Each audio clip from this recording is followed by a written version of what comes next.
Hi everybody and welcome to today's Art of Procurement podcast. I'm Philip Eidson, the founder and managing director of Art of Procurement. And as we all know, it's a really exciting time to be in procurement, especially with the pace of technological change. And so today's podcast is part of a special sponsored series that's taking part over the last 2 weeks of January 2020, where we aim to shine a light on the emerging and growth companies who are changing the way that leading procurement teams are driving outcomes that truly align with corporate objectives. And so we're going to ask an entrepreneur from 8 different companies questions about what gap in the market their solution addresses, how they differentiate their technology, and what the tools look like in action. It's a great way for you to get to know those who are truly leading the way when it comes to the digitization of procurement. In today's podcast, I talked to Stephany Lapierre of Tealbook. I first asked Stephany to share Tealbook's elevator pitch. So Tealbook is really a big data company that uses AI to proactively grab information about every company in the world that does business with the enterprise.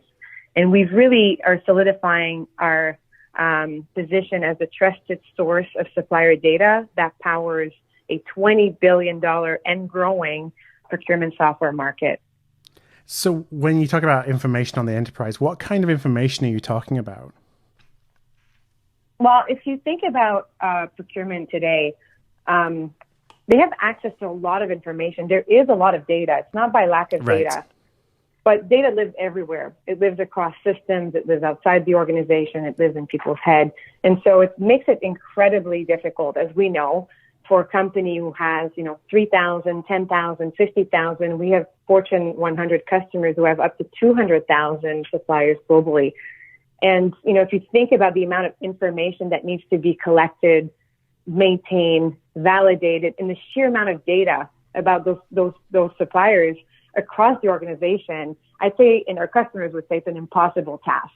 And so what we've seen in the last couple of years is a huge movement to cloud technology, a big push on digital transformation, which are all very aware of.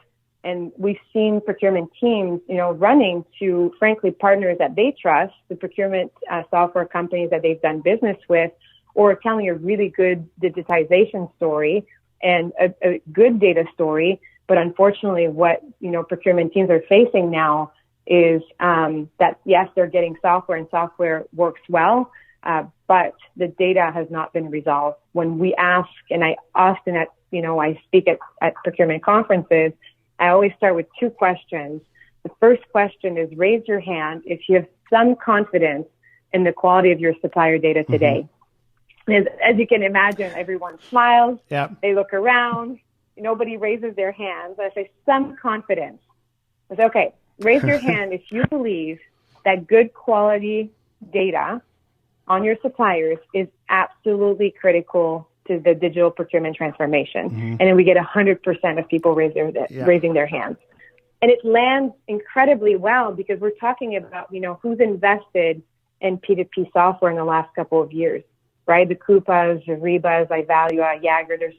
There are the main players, and then others, and you'll have a pretty strong majority who have invested in technology, but still they're not raising their hands to have some confidence in the quality of their supplier data, and they believe it's so critical. So we have a huge data gap.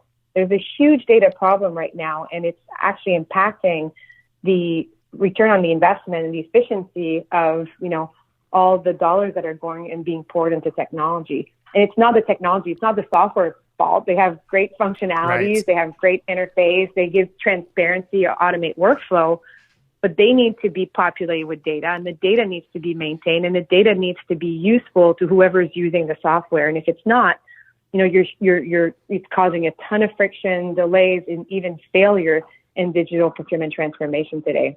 And that's really what we're addressing with our technology. So essentially, your technology sits at the center of the technology stack that a procurement organization would have. So then calling, the technology that may be doing things like P2P or supplier relationship management or risk management or whatever it may be, will then pull back into Tealbook to grab that information so that that you have that single source of truth, and kind of everything is coming into that kind of the heart, I would say, of the tech stack from a data perspective. Right. I mean, you said it incredibly well. And the analogy I like to give to customers is that back in the day when you had your cell phone, it was not connected to the cloud. If you want to change your cell phone, there's a lot of frictions updating your data into the new phone. If you lost your cell phone, you lost all of your contacts, all your pictures or videos, whatever you took. As now, because your data's in the cloud, it doesn't matter which cell phone you have. It updates your laptop, your iPad, your Apple Watch, and you're not bound anymore to the technology. You're actually able to invest in the latest technology without very minimal friction to no friction, because your data is now in the cloud and your data is updated, and it's updating all of your your devices. So it's a very similar way to think about Tealbook is, you're building a data foundation that improves the completeness, will improve the trust, the level of insight that you can generate from the suppliers. And this is across all the different areas of procurement. We qualify our data in 5 different categories. One being all your capabilities. So through machine learning, really understanding not just classification and categorization, but what those suppliers actually do. Like, why limit the knowledge of your suppliers to 20% of your supplier base? What if you knew 100% of your supplier base, what they actually do and what you use them for and how you can leverage them better based on their product and services that they're providing? So the second category is contact information. So if you ask most procurement teams today if they can contact their entire supplier base for a change of policy or, to sign a code of conduct or whatever it may be, like, it's actually, I'd say most procurement teams say it's impossible. And so how do you maintain contact information across a different function, not just for people, but also physical location? We're looking at, parent and child. Companies as well can be part of that categories. Then the third category, we're looking at risk, not replacing a third party, like a more robust third party risk management, but what's the transparency and the completeness of the information? So the more transparent, the more relevant, the more I can trust the data, but also feeding data that is around financial, political, social risk data that we're able to then feed into a third party risk management system or our customers can leverage to mitigate risk. And then the fourth category is all master data. So onboarding document, banking information, anything that is permission-based, that it's now automated in Tealbook. So it expedites not only onboarding tool, but it also really helps suppliers maintain all their record in one place. So it makes it much easier and faster for them to maintain, update, and also onboard. And then the fifth category is around all the accreditation. So anything that needs to be collected, maintained, typically on an annual basis, that needs to be reported. So we're talking ISO, GDPR, sustainability, diversity data. And so the ability for our customers to grab accurate, validated records so that they can improve the accuracy of their reporting and also increase their target. If they have certain targets, we can give them a lot of visibility into those suppliers based on the classification. So you talked about the different types of content that you would be able to, that you basically hold and store and obviously feed into other systems. Those are coming from both internal and external sources. That's correct. So you're using data that obviously a company has access to themselves that they're generating, but you're also pulling in feeds from outside. Correct. So unlike what we're used today is to buy a list of of data or buy just a one-way data feed, Tealbook is a dynamic record that includes data from the organization, and our machine learning uses that data to enrich the profile to provide more completeness around the information. But we use also machine learning to expand to look at where there's missed opportunity, where there's other suppliers that may be more competitive or innovative that look very similar, do business with very similar suppliers. So that can feed into a discovery use case. And it also looks at the existing supplier base. If we understand through machine learning we look at 300 different dimensions of what makes a supplier similar or not to another. Right. We can start looking at clusters of suppliers that in the vendor master that are very similar to one another. So those are opportunities for procurement team to see where they have a lot of duplication, how much instance of duplication. They can automate how they categorize suppliers to provide really strong suggestions or categorize suppliers for them. So that doesn't have to be done manually, but mostly is where can we consolidate? where there's opportunities to be able to reduce the number of suppliers in a way that's strategic, and in other categories where there's missed opportunities by looking at my vendor master compared to the industry, compared to the entire, world of suppliers. Yeah. Where do I have gaps where I should tap into for increasing competitiveness, savings, innovation, diversity, sustainability, et cetera? So you just announced very recently, in the last few days, that you have raised another round of investment. And first of all, congratulations on doing that. Yeah, thank you. Thank you. I wanted to ask, what's the plan? Like, how are you going to put that to work to strengthen Tealbook even further? Yeah, it's really exciting, and I think it's a huge validation that we've really found a good product market fit. I think when we start addressing the urgency around the investment that procurement team has made in technology, and how there's so much today that we're seeing in overrun budget and delays and friction and even failure, we're seeing a lot of procurement team looking for solution. And that's the message that we start, testing with the market. Without changing our technology, we just sort of reposition, because we're always about building data. We're always looking. We have data scientists in-house that have always been improving the completeness of those records. And that's landed at a time where procurement teams are now really looking for a solution outside of their traditional software providers. And so it's sort of, we've started building this a few years ago. Our data continuously get more robust and better. The market is now coming to a place where they recognize that leading a transformation with data and having a data strategy and data foundation is absolutely critical. And so it's all colliding, and it got us a lot of traction. We're closing larger deals, faster deals, and it got the investment community quite excited about the size of the opportunity, and also how fast the market is growing. And so we've got some new investors that are quite strategic. One of the investors is Workday Ventures, who recognize the importance of Tealbook to remain agnostic. So we're not, they haven't invested as a partnership. This is really the Workday Ventures who put some capital into Tealbook because they recognize the opportunity.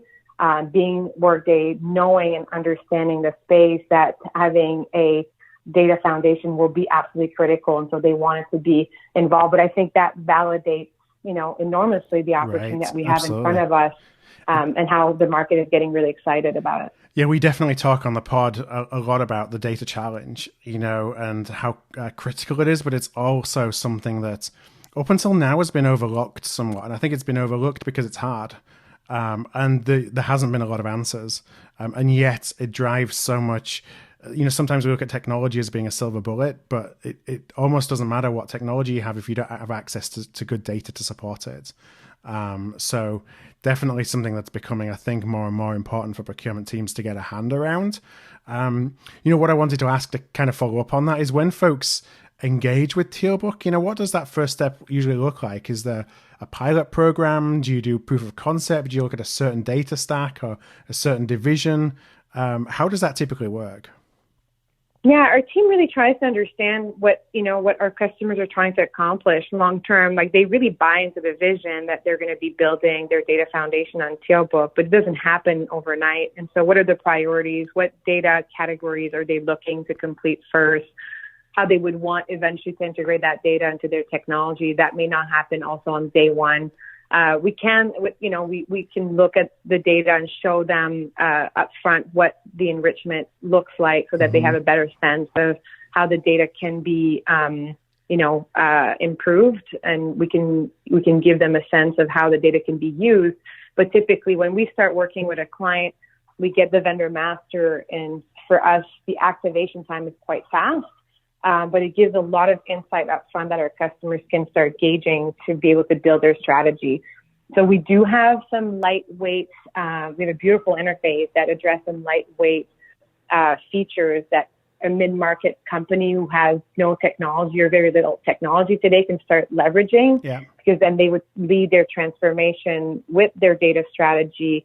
They would deploy our interface to have quick wins. But if they want a more robust sourcing tool, they may want to go to Scout. If they want a more robust spend analytics, they may want supplier. If they want a full P2P, they would, that would be a huge investment of their time. And they would still adopt those technologies, but then they would plug it into Tealbook as opposed to having data stack in each of those technology over time.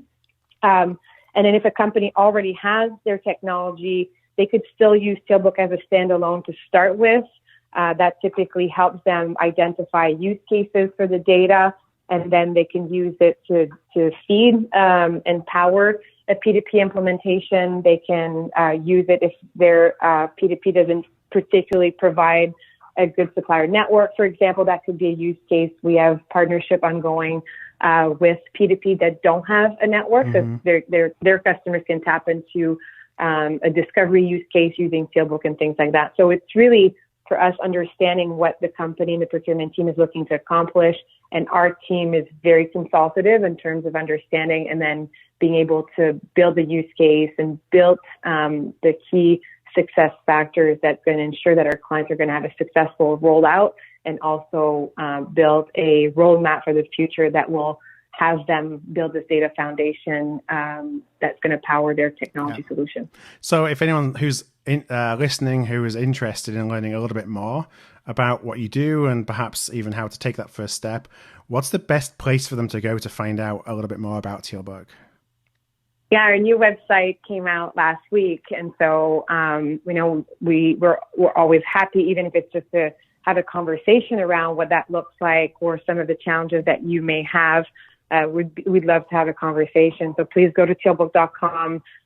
There is an opportunity to request a demo or to speak with someone on our team. And I know that our team will be very responsive, and we'll look forward to having that conversation. Okay, great. Well, what I'll do is I will include a link to tealbook.com on the show notes page for today's episode. Listeners can find that by going to artofprocurement.com/podcast, which is where we host all of the podcasts that we have on the show. You can just search for Tealbook there. Or if you go to artofprocurement.com/startup series, you'll find all the episodes from this special series hosted right there. So, Stephany, I want to thank you so much again for joining me on the podcast today. Thanks for tuning into this special startup series on the Art of Procurement. To listen to the entire series and for the show notes pages that accompany each episode, please go to artofprocurement.com/startup series.